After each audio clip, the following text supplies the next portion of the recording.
Prime Minister Datuk Sri Ismail Sabri Yaakob says the government is considering calls to compel lenders such as banks to waive interest fees on deferred loans to help ease the plight of the rakyat. He was responding to a question raised in Parliament by BN Pontian MP Datuk Sri Ahmad Maslan, who wanted to know if Putrajaya is considering implementing a non-accrual moratorium as household debts have surged by 93.3% due to the pandemic. The Prime Minister said that the government will try to assist as much as possible and that it is in discussions with the Ministry of Finance or MOF. He said the government is aware of the current situation, with the incidence of poverty increasing to 8.4% last year compared with 5.6% in 2019 due to the outbreak, which also raised the jobless rate to 5.9%. Earlier today, the MOF issued a statement instructing banking institutions to immediately work on an exemption from interest payments for recipients of the bank loan moratorium. Finance Minister Tengku Datuk Sri Zafrul Abdul Aziz said in the statement that this will involve recipients of the moratorium from the bottom 50% of all Malaysians in terms of income classification for a period of 3 months in the fourth quarter of 2021.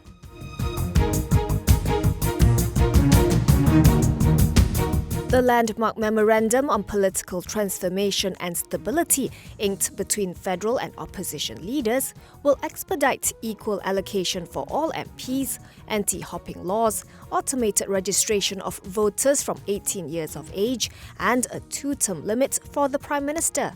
These were among the transformations underlined in the MOU, which spells the first-ever collaboration between government and opposition leaders in a bid for a political ceasefire to allow the nation to focus on addressing the impact of the COVID-19 pandemic. Among others, the MOU will see PH refraining from voting against government bills that could translate into a vote of no confidence against Prime Minister Datuk Sri Ismail Sabri Yaakob. These include the Budget 2022 bill and related supply bills. The government, in exchange, has agreed not to propose the dissolution of Parliament before July 31st, 2022. It will also undertake all transformations that are agreed upon by both parties. A steering committee comprising 5 government MPs appointed by the Prime Minister and 5 opposition MPs will oversee the progress of the MOU, with meetings every 2 weeks.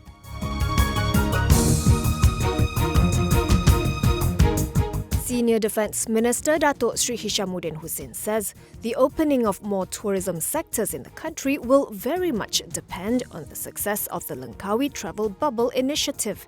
As such, it is now down to Tourism, Arts and Culture Minister Datuk Sri Nancy Shukri and her ministry to prove that the pilot project can be successful to convince Putrajaya to allow many other tourism activities to resume.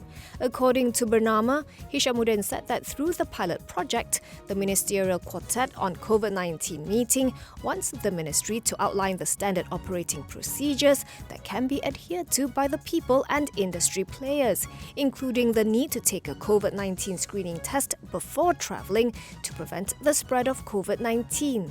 Speaking at Parliament today, he said if this project fails, the government will not open up other locations.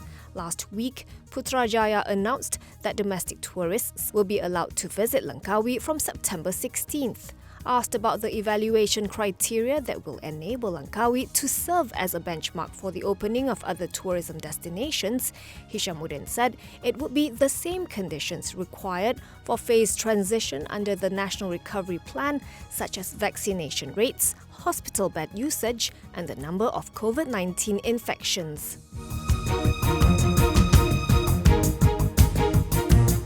Kellington Group has secured a construction contract in Sarawak.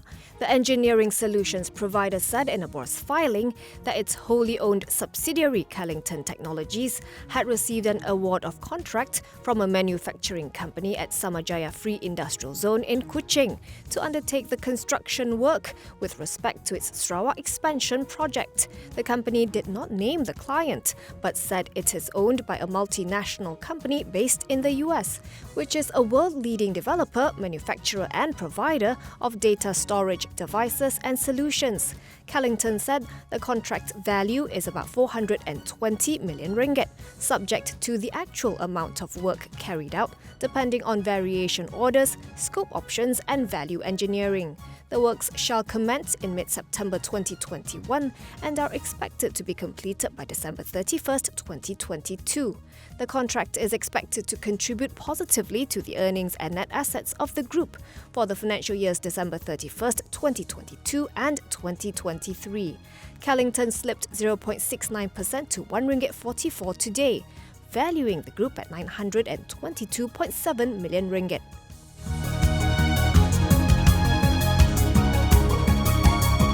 Langkawi, Malaysia has scrapped its proposed private placement exercise to raise 21.4 million ringgit for its debt repayment. According to a board's filing, the board has, after due and careful consideration, decided to raise the requisite funding to repay its borrowings through other means and abort the proposed private placement. It was reported in April this year that the group would be placing out 48.08 million shares, or 10% of its share capital, to third-party investors at an indicative price of 44.5 cents.